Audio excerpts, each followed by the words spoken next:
Okay, so we are at Oceanside Dragon Fruit Farm in Fallbrook in Southern California.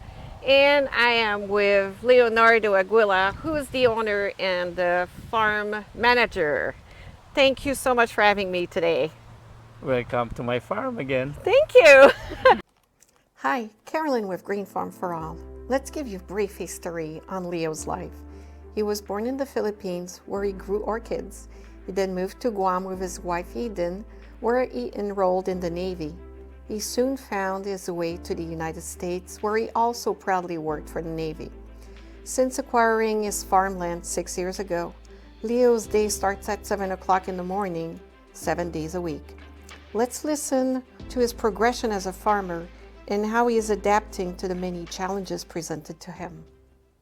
So I've been here 2 years ago for the first time, and I still remember I came to get some cuttings, and I was amazed at how many dragon fruit types you had. So how many types do you have? I have about 85 varieties now. Wow, wow. And so how many plants? About 1,500 plants. Okay. So I'm still growing. I'm planning to plant some more at that side. Okay, and so when did that green thumb of yours started? We acquired this land almost 6 years now. Yes. And then it was all avocados. So my first year, I did not do well for the harvest. And I said I have to do something, and I pick up dragon fruits and Cherimoya. That's where I started 4 years ago. Did you tell me you were also growing some dragon fruits at home before you started here also? Yes, I bought some like 3 plants from Lowe's. Okay. And they were just identified red and white. Yes. I get pink also, so Okay. that's what I started. Okay. And so how big is this land? How many acres do you have? This land is about 6.3 acres and used to be all avocados, like 400 avocado trees, Yes. and that was it. And then when I acquired this, I planted 100 more avocados, thinking that I will make a little bit money, but because of the water, Yes. it's hard to make money when you just plant avocados. Yeah, so we were talking about this. So you're starting to pull out those avocados because of the water. So can you tell us a little more? Yes, I watered avocados for 5 hours every week, and that amounts to 350 gallons per trees. So that and the water kept going up. Oof, yeah. So it's not profitable anymore. Yeah. So I'm converting to dragon fruits. And how much? So you said 350 gallon of water for the dragon fruit. Sorry, for the avocado. So how much water does the dragon fruit takes compared? The one pot, sometimes I plant 2 dragon fruits, and I just use 1 gallon to a gallon and a half a week. Oh, that's very little. Yes. And then, so you're going. So you've got Turmoya. So that's starting also a little bit too. So you're just starting them, I think.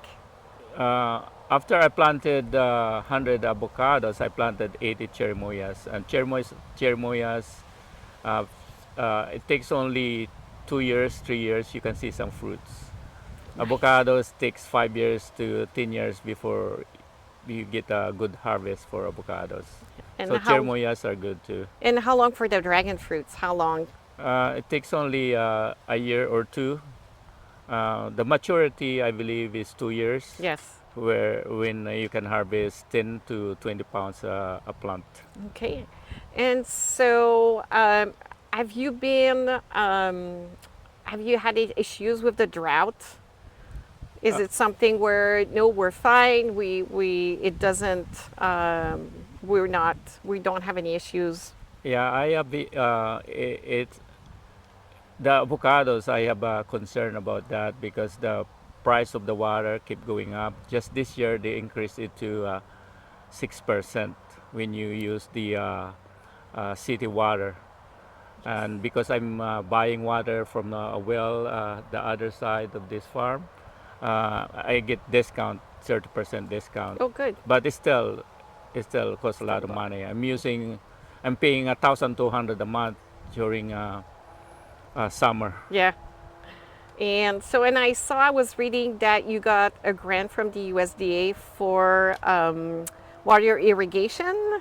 Yes, I applied for the uh, grants. They updated my sprinkler system for the avocados, and they helped me for the erosion control, and I get money from that too. And they're very helpful also about teaching me how to uh, conserve water. Good. And so, what's the season of dragon fruits in California? Uh, Over here, the season it starts. The plants it start flowering April, and then after 60 days, so April, May, June, I start harvesting fruits, and then it ends up to October, November. And so, a plant will give you flowers, then fruits, how many times in a year?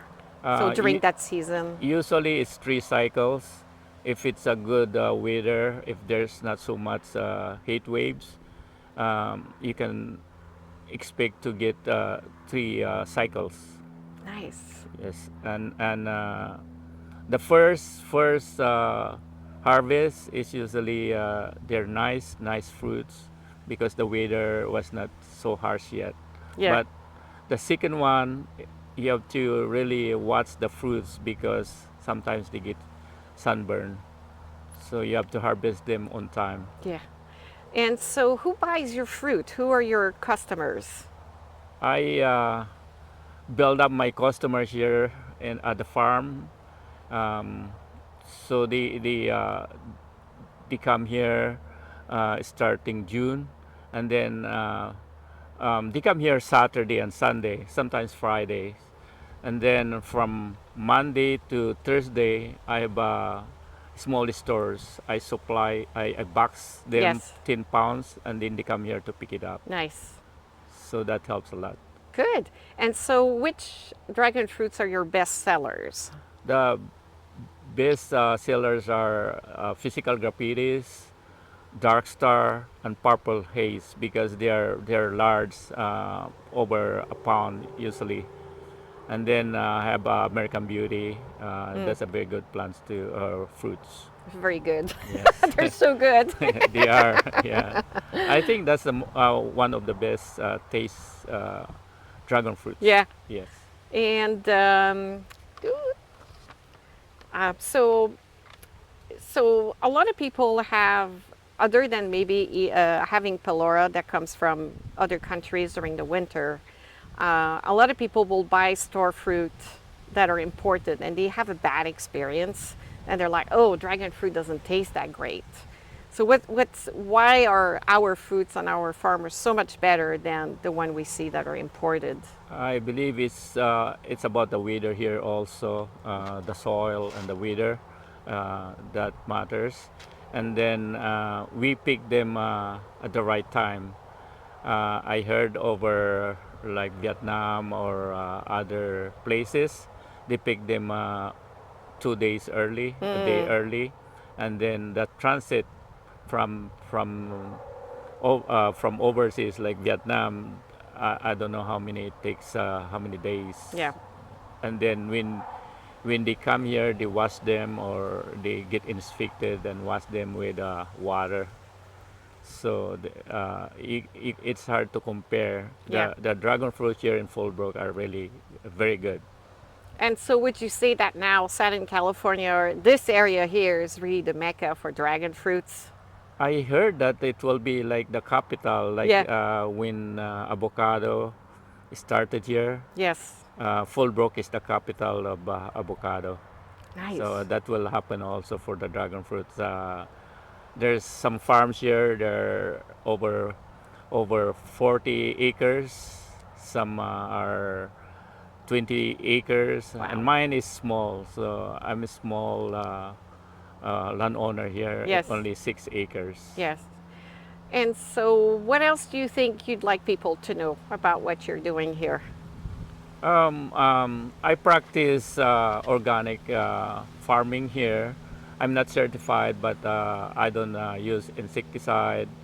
I don't use um, chemicals that like fungicide. I just follow organic practices, and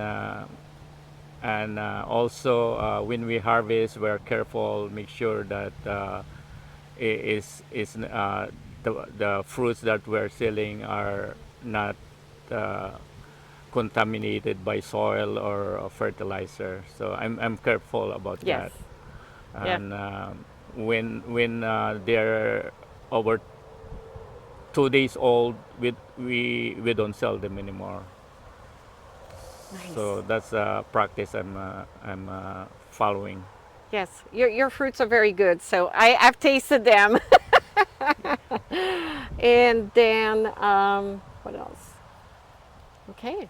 Well, thank you so much, Leo, for taking the time to talk to me and educate people about dragon fruits. Thank you, Caroline, for joining me today, and thank you for your time. You're welcome. Okay, let's go get dragon fruits now.